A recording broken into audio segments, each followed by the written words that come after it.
Hemos orado al Señor para que el Señor nos muestre en este año la línea de enseñanza que tenemos que transmitir. Y Él puso en nuestros corazones que tuviéramos el corazón abierto y pedirle al Señor continuamente que nos haga entendidos en los tiempos. Me da mucha tristeza cuando hablo con creyentes que llevan muchos años en las congregaciones, incluso hasta en el ministerio, y me dicen: mira, yo de este tema yo no conozco nada. Yo les voy a contar una pequeña anécdota antes de leer la porción bíblica.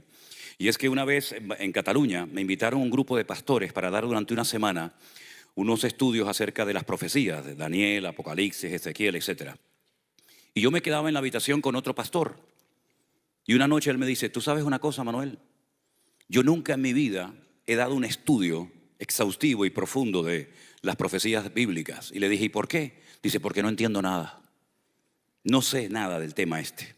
Para mí es algo nuevo. Y ya digo, es una lástima ver la cantidad de creyentes que no saben nada acerca de lo que está ocurriendo y de lo que está próximamente a ocurrir. Algunos creyentes hasta me dicen: es que a mí me da miedo el libro del Apocalipsis y no lo leo. Pero es que el libro del Apocalipsis no se escribió para meterle miedo en el cuerpo a nadie, mijo. El libro del Apocalipsis tiene que ser el libro más leído por la iglesia en estos tiempos. Porque hay muchas cosas que ahí están escritas que tú y yo las vamos a ver.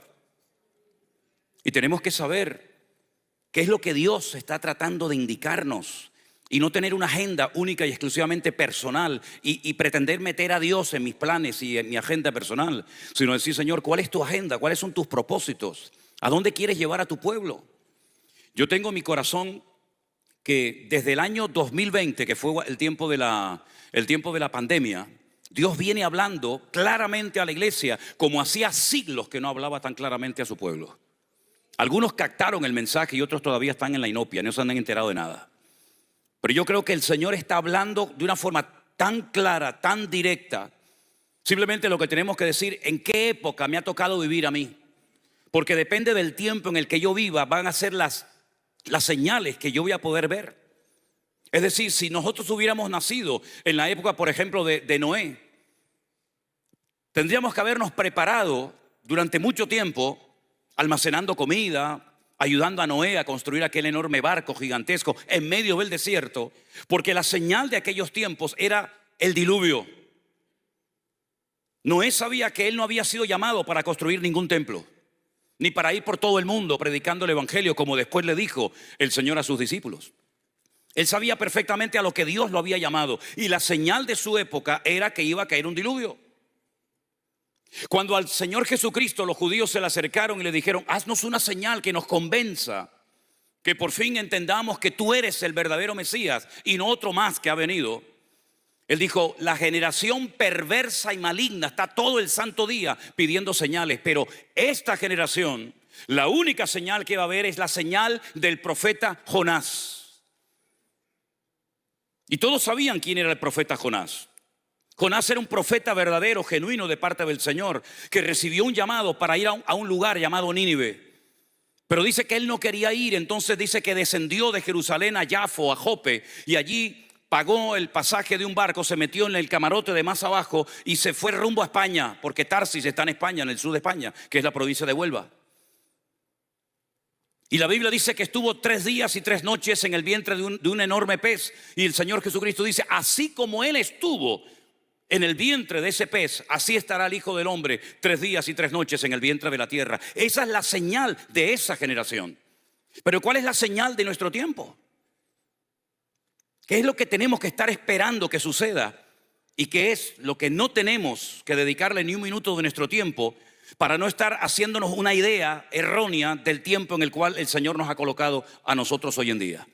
Presten atención a esta porción de la Biblia que es realmente interesante. Con respecto a la venida de nuestro Señor Jesucristo y nuestra reunión con Él, os rogamos, hermanos, que no os dejéis mover fácilmente de vuestro modo de pensar, ni os conturbéis ni por espíritu, ni por palabra, ni por carta como si fuera nuestra, en el sentido de que el día del Señor está cerca. Nadie os engañe en ninguna manera, porque no vendrá sin que antes venga la apostasía y se manifieste el hombre de pecado, el hijo de perdición, el cual se opone y se levanta contra todo lo que se llama Dios o es objeto de culto, tanto que se sienta en el templo de Dios haciéndose pasar por Dios. ¿No os acordáis que cuando yo todavía estaba con vosotros os decía esto? Ahora vosotros sabéis lo que lo detiene, a fin de que a su debido tiempo se manifieste. Porque ya está en acción el misterio de la iniquidad, solo que hay quien al presente lo detiene, hasta que él a su vez sea quitado de en medio. Y entonces se manifestará aquel inicuo, dice la Biblia en el versículo 9. Inicuo cuyo advenimiento o aparición o manifestación es por obra de Satanás con gran poder y señales y prodigios mentirosos, con todo engaño de iniquidad para los que se pierden, por cuanto no recibieron el amor de la verdad para ser salvos. Por esto, dice la Biblia, Dios les envía un poder engañoso para que crean a la mentira, a fin de que sean condenados todos los que no creyeron a la verdad, sino que se complacieron en la injusticia. Yo les voy a hacer una declaración en esta mañana. Hoy no va a venir el Señor Jesucristo. ¿Cómo dijo? Hoy no va a venir el Señor Jesucristo. Pero hermano, ahí me dijeron que podía venir en cualquier momento. A mí me da igual lo que ustedes le enseñaron, amigo. Pero hoy no va a venir el Señor Jesucristo. ¿Y cómo lo sé? Porque la Biblia dice que hoy no va a venir el Señor Jesucristo. Si al final del servicio, como ustedes llaman, para nosotros el servicio es el baño. Por eso me cuesta decir servicio, ¿no? Pero bueno, al final del servicio, si vino el Señor en la gloria, les pediré perdón a todos y a cada uno de ustedes. Pero les puedo asegurar de que hoy el Señor Jesucristo no va a venir. Mañana usted se va a levantar y va a volver a ir a trabajar y va a sus estudios o a lo que se dedique. No puede haber más desgracia en la vida de un creyente que ser un ignorante en cuanto al tema de las profecías bíblicas. Si usted coge la Biblia, se va a dar cuenta de que el libro sagrado que contiene más profecías bíblicas o más profecías referentes al futuro es la Biblia. En el Corán no hay ni una sola profecía, ni una. Usted coge todos los libros sagrados de todas las religiones y no son libros de material profético. Pero 3/4 partes del material de la Biblia, todos son profecías y profecías. No todas son iguales, no todas van en la misma línea, evidentemente. Hay profecías, por ejemplo, que ya se han cumplido y le dan credibilidad a las que faltan por cumplirse. Hay profecías que aún no se han cumplido y hay otro tipo de profecías que se han cumplido en parte y en otra parte todavía no. El Señor Jesucristo, cuando salió del templo de Jerusalén, sus discípulos se le quedaron mirando y le dijeron: Señor, ¿te vas tan rápido y no miras lo bonito que es nuestro templo? El Bet HaMikdash, la casa santa, ¿no? Y el Señor Jesucristo dice: mirad todo esto, porque no quedará piedra sobre piedra que no sea derribada. Ellos salen del templo, del monte Moriah. La palabra Moriah significa en hebreo el monte donde Dios es mi maestro. Cruzan el torrente del Cedrón y se meten en el huerto de Getsemaní, en el monte de los olivos. Y allí 4 de sus discípulos, Pedro, Jacobo, Juan y Andrés, le dicen aparte: Señor, ¿cuándo serán estas cosas? ¿Y qué señal habrá de tu venida y del fin del siglo? Y gracias a esa pregunta que ellos le hicieron al Señor, tenemos todo el capítulo 24 de Mateo, que lo podemos complementar con Lucas 21, donde él da una lista enorme de señales proféticas que nos indican cuánto tiempo queda para el final de los tiempos. Es como cuando usted, por ejemplo, coge una ruta, una avenida, una autopista, y usted quiere ir a un lugar. Pues por el camino usted va teniendo información acerca de cuánto falta, si hay una gasolinera, si hay un cruce o lo que sea. El Señor nos ha dejado muchas señales, muchas indicaciones en el camino para que la iglesia en todo momento pueda saber cuánto falta, qué tengo que hacer, cómo tengo que prepararme, cómo tengo que reaccionar ante lo que está ocurriendo. El Nuevo Testamento se escribió en griego, no en arameo, el idioma que hablaba el Señor, ni en hebreo, el idioma que se hablaba en el templo. He notado, por ejemplo, una de las cosas que me llama mucho la atención cuando voy a las iglesias es cómo se llama la iglesia. Y ustedes han escogido 2 palabras del idioma griego, la primera y la última, la alfa y la omega. En hebreo sería Aleph Tav, la iglesia alfa y omega. Es interesante notar porque en el Nuevo Testamento usted va a encontrar que el Señor Jesucristo dice que antes de su venida Él dejaría señales, indicándonos a nosotros los creyentes cuánto tiempo falta para el cumplimiento de las profecías. Ahora, durante siglos, los creyentes estuvieron preparando para el retorno inminente de Cristo, pero la realidad es que todos seguimos aquí. En el Nuevo Testamento, que se escribió en griego, hay 2 palabras para hablar de las venidas de Cristo. ¿Por qué? Porque la Biblia habla de 2 apariciones físicas y visibles del Mesías. Una que ya se cumplió en su primera venida, cuando nació en Belén de Judea, etcétera, etcétera. Y esa palabra que se utiliza es la palabra epifanía. La epifanía es la primera venida del Mesías. Pero la segunda palabra que solamente se usa en la Biblia para hacer referencia a su segunda aparición es la palabra parousia. Y cuando usted lee el texto en el idioma original, usted va a encontrar que el texto dice con respecto a la parousia del Señor Jesucristo. En otras palabras, Pablo lo que va a dar es indicaciones de la segunda venida del Mesías para que sepamos lo que tiene que ocurrir antes de que Él venga. Y dice que antes de que venga el Señor se manifestará el hombre de pecado o el hijo de perdición. La pregunta es: ¿quién es este caballero? ¿Quién es este personaje? En la Biblia el nombre es tu código genético espiritual. Todos tenemos un código genético físico. Los padres transmiten su genética a sus hijos, a la siguiente generación. Pero espiritualmente también podemos transmitir nuestra espiritualidad, para bien o para mal, en las personas que nos rodean. Podríamos hablar largo y tendido de todo esto. Por eso hay momentos en la Biblia en los que Dios le cambia el nombre a ciertos personajes. Por ejemplo, Abraham no tiene ninguna letra del nombre de Dios. Por eso era una persona que, estaba limitado en muchos aspectos, hasta que el Señor se mete en su vida y le cambia el nombre, y entonces se convierte en padre de multitudes. El anticristo, o el hombre de pecado, o el inicuo, o el hijo de perdición, es un personaje político que aparecerá en los últimos tiempos y que recibe muchos nombres, porque a través de cada uno de esos nombres podemos discernir la esencia, la naturaleza, el carácter y la personalidad de este personaje. Es como, por ejemplo, Dios. ¿Cómo se llama Dios? ¿Cuál es el nombre de Dios? Tenemos muchos nombres para Dios. Tenemos muchos nombres para el Señor Jesucristo, cientos. Y tenemos muchos nombres para el Espíritu Santo: Espíritu de vida, Espíritu de adopción, Espíritu de gracia, Consolador, etcétera, etcétera. El anticristo es un personaje político que recibirá un poder político, económico y militar sin precedentes en la historia de la humanidad. Es un personaje con un carisma impresionante, porque, si me permiten la expresión, es la última bala que le queda al diablo en la recámara de su revólver. El diablo ha intentado a lo largo de la historia destruir al pueblo de Dios, borrar la presencia de Dios de la faz de la tierra. Caín se conformaba con matar a Abel, pero Satanás va mucho más allá que el espíritu asesino de Caín. El diablo lo que quiere es arrasar a Dios de la faz de la tierra. Muchas personas a lo largo de la historia intentaron quitar cosas para que no hubiera referencia del nombre de Dios. Por ejemplo, los 3 jóvenes en Babilonia, que tienen nombres todos terminados en él, lo que dice él es Dios, les cambiaron el nombre. ¿Para qué? Para que no tuvieran recuerdo de que ellos eran adoradores y servidores de Dios. Les cambiaron el nombre. Los querían cambiar por fuera, pero no lo lograron cambiar por dentro, gracias al Señor, ¿verdad? Adriano, el emperador de Roma, dijo: esta ciudad nunca más se va a llamar Jerusalén, la ciudad de la paz, sino que se va a llamar Aelia Capitolina, para que nunca nadie recuerde que existió un día en la historia una ciudad llamada Jerusalén. Y al país de Israel, Israel es un nombre muy interesante. Tiene la letra Yod, Shin, Resh, Aleph, Lamed. Cada letra es un estudio bíblico. La primera hace referencia a Isaac y a Jacob. La segunda hace referencia a Sara, así sucesivamente. Pero fíjense qué interesante. Ese hombre dijo: este país nunca más se va a llamar Israel, se va a llamar Palestina o Filistea, tierra de los filisteos. Y así el diablo ha intentado cambiar el nombre de las personas y de los lugares para que no haya recuerdo de Dios. Pero el anticristo va a ir mucho más allá.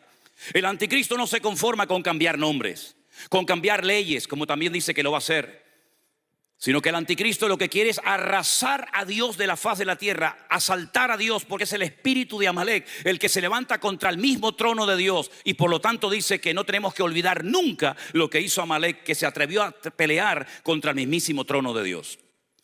El anticristo es tan prepotente, tan soberbio y arrogante, que dice que cuando se reconstruya el tercer templo de Jerusalén, que por cierto ya está todo listo y preparado, y probablemente este año, el próximo, vamos a comenzar a ver la reconstrucción del tercer templo de Jerusalén, porque ya el pueblo de Israel tiene la autoridad y la libertad a través de las leyes de su país para poder subir a la explanada del templo y hacer algo paralelo, similar a lo que era el templo antaño. La Biblia dice que llegará el momento en el que este hombre se va a sentar en ese templo, haciéndose pasar por Dios y exigiendo a la gente adoración y que le rindan culto. Y antes de que venga el Señor Jesucristo, dice que este personaje se tiene que manifestar, se tiene que dar a conocer. ¿Podemos saber de quién se trata?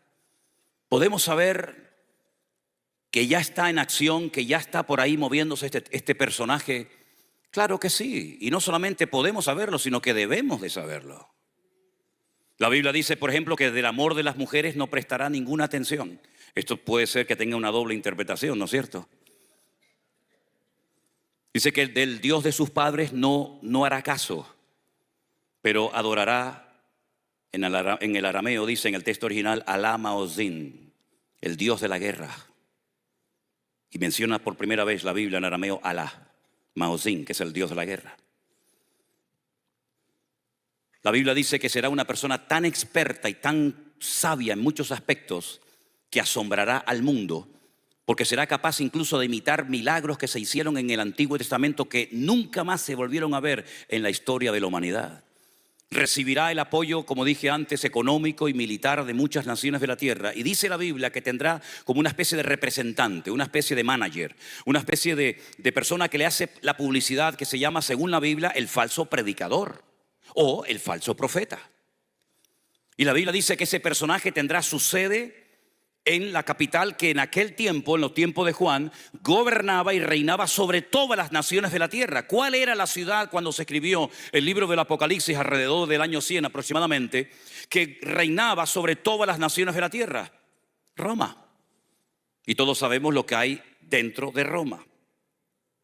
Un estado minúsculo, en miniatura, con su propia moneda, con su propia policía, ¿verdad? Con sus propias normas, etcétera, etcétera, que harán alianza política y militar y religiosa y harán un tándem entre uno y otro. Y la Biblia dice que el Señor Jesucristo no volverá hasta que todo esto comience a suceder. Juan dice, en esto hay sabiduría. En otras palabras, no todo el mundo va a entender esto. El idioma bíblico, tanto el hebreo como el griego, son idiomas alfanuméricos. Es decir, cada letra tiene un valor numérico. En nuestro idioma eso no existe. El 1 es el 1 y la A es la A. El 2 es el 2 y la B es el 2. Y la B es la B. Pero en hebreo, cada letra, Aleph, Bet, Gimel, Dalet, Hei, Vav, Zain, Het, Yod, Tet, cada letra tiene un valor numérico. De tal manera que tú puedes leer la Biblia por su valor numérico o por su nombre. Y Juan dice, en esto hay sabiduría.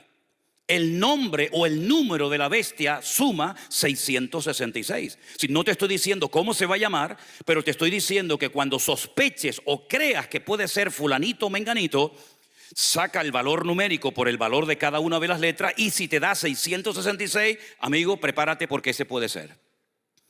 Lamentablemente hay muchos creyentes que cuando hablas de esto dicen, pero este tipo, ¿qué está diciendo? ¿Qué está enseñando este español que viene de allá de España? Estoy enseñando Biblia, mijo. No me estoy inventando nada. Estoy enseñando la palabra de Dios.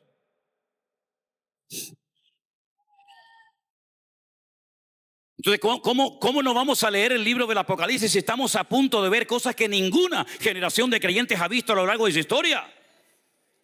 Y es interesante notar porque hay como un patrón que se repite, ¿no? Como algo que es reiterativo. Por ejemplo, dice la Biblia que para poder conocer el futuro,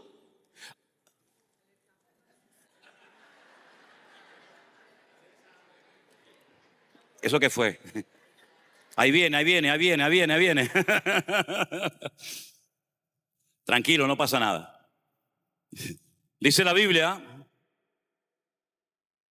que para conocer el futuro hay que conocer el pasado. Es una regla de oro de la hermenéutica bíblica. La hermenéutica es la ciencia que nos ayuda a la correcta interpretación de los textos bíblicos. Dice el libro de Eclesiastés, ¿qué es lo que será? Lo mismo que fue. Es decir, que Dios te cuenta el futuro en tiempo pasado.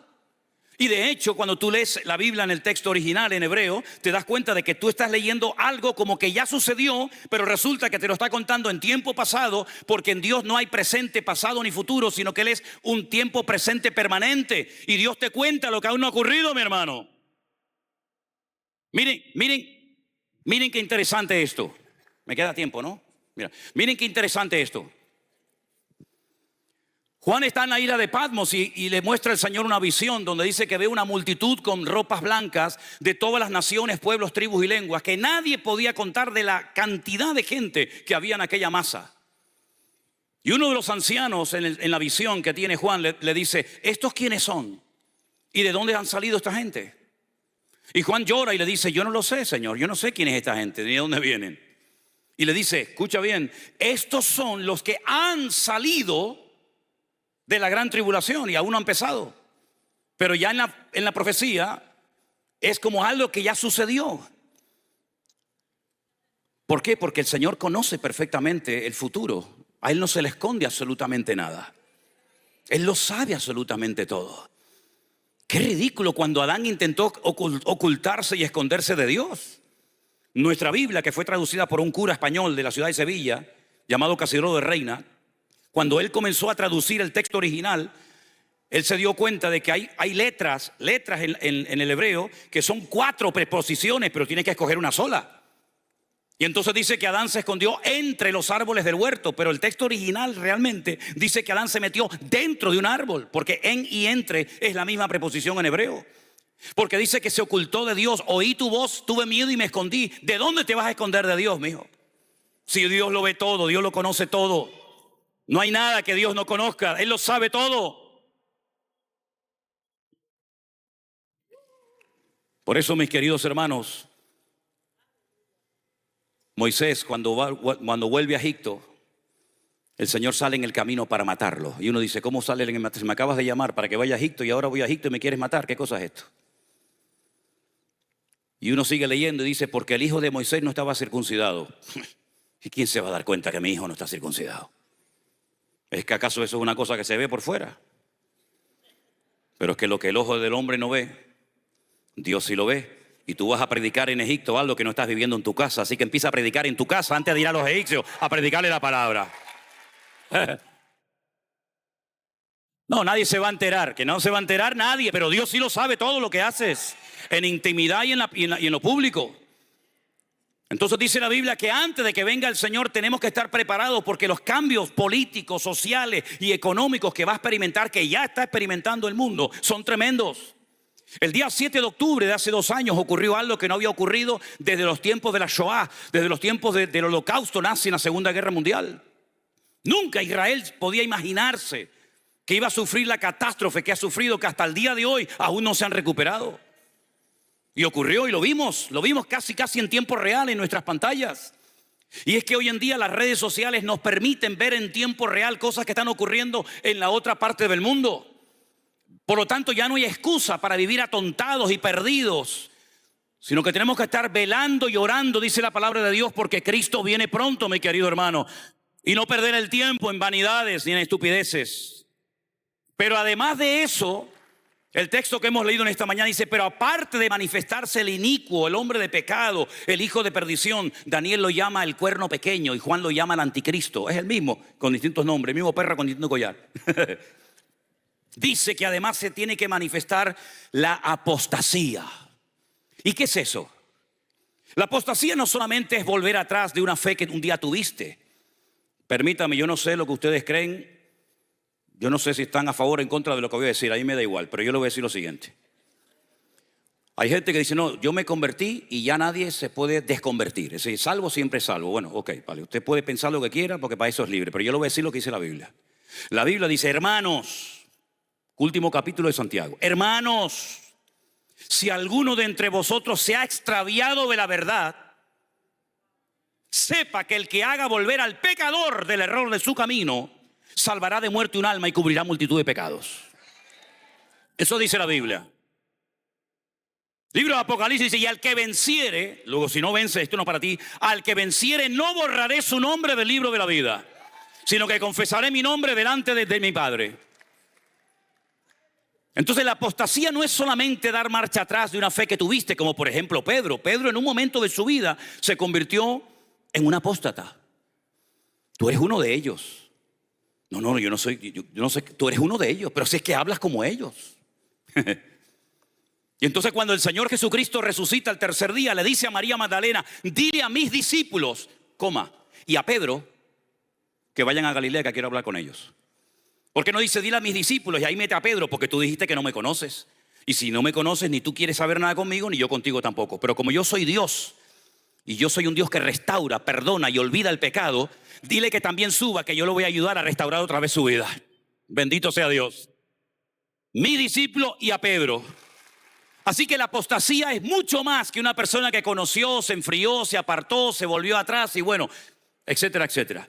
La apostasía es la pérdida total y absoluta de valores y de principios morales y espirituales.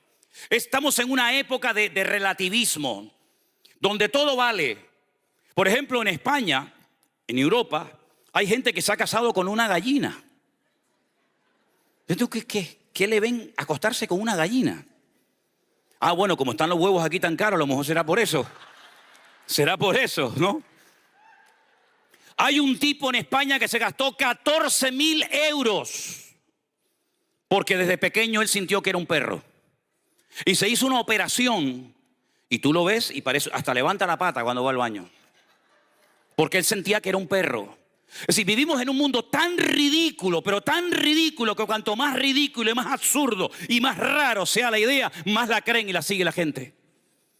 Bueno, ahora dice que hay un problema con Blancanieves porque el beso que le dio el príncipe no fue con permiso y ahora pues lo van a denunciar. Unas cosas ridículas, absurdas. A mí me pasó hace tiempo, yo le aguanté la puerta a una hermana, era una pagana, no era una hermana. Le aguanté la puerta a una señora que entraba y me dice, esto es un acto machista, ¿eh? Digo, bueno, en mi época era un acto de educación. Ahora, si usted dice que es un acto machista, la próxima vez se la abre a su marido si es que lo tiene. No, es tremendo, una cosa de locos, una cosa de locos. Ya estamos viviendo en esa época, Yo no sé aquí en los Estados Unidos, pero yo vivo en las Islas Canarias. Nosotros vivimos del 1 de enero al 31 de diciembre del turismo. Pero turistas que van allí a hacer lo que no se atreven a hacer en sus países. Porque allí nadie los conoce, allí nadie los ve. El inglés, el noruego, el finlandés, el italiano, etcétera. Y van allí, tú dices, son auténticos salvajes. Pero luego lo ves en su país y tú lo ves con chaqueta y corbata y dices, el señor tal. Señor, es un demonio. Es un hipócrita. ¿Por qué? Porque todo vale, todo está permitido en los colegios, en las universidades, incluso hasta en algunas iglesias. Que para que la gente no se vaya, no le llame la atención porque se van y si se van son muchos diezmos los que se van. Que se vaya, como si yo viviera de tus diezmos. Si yo cuando estaba en el mundo endemoniado hasta las orejas no pasé hambre, ni frío, ni me pasó nada, ahora en Cristo soy más que vencedor, dice la palabra. Aleluya. Imagínate tú. Me acuerdo que teníamos una familia hace años en una de las iglesias que abrimos allí en España y le tuve que llamar la atención a la hija, a una de la familia, y entonces se lo dijo al papá. Y el papá vino, era así un mastodonte, era un gorila. Sí, y me viene así todo tal y me dice, tienes que tener cuidado cómo tratas a mi hija. Digo, sí. Y digo, ¿por qué? Dice, porque nosotros somos muchos en la iglesia y si nos vamos muchos diezmos. Y le digo, mira, te voy a decir una cosa, ¿sabes una cosa? Le iba a llamar gorila, no me atreví a llamarle gorila, pero digo, mira, te voy a decir una cosa. A mí no me vengas con esos rollos, no me vengas con esas historias con amenacitas. Y además te voy a decir una cosa, a partir de ahora le voy a prohibir a los ujieres que cuando pasen la cesta de la ofrenda tú pongas un centavo dentro. Tú no vas a diezmar ni a ofrendar en tu vida en esta iglesia. Y me dice, no, espera, que hay más, espérate. Y me dice, pues entonces nos vamos. Y te digo una cosa, si nos vamos ni 3 meses va a durar esta iglesia. Le dije, que no. El tipo se fue y la iglesia duró 20 años. ¿Me entiendes? ¿Qué te parece?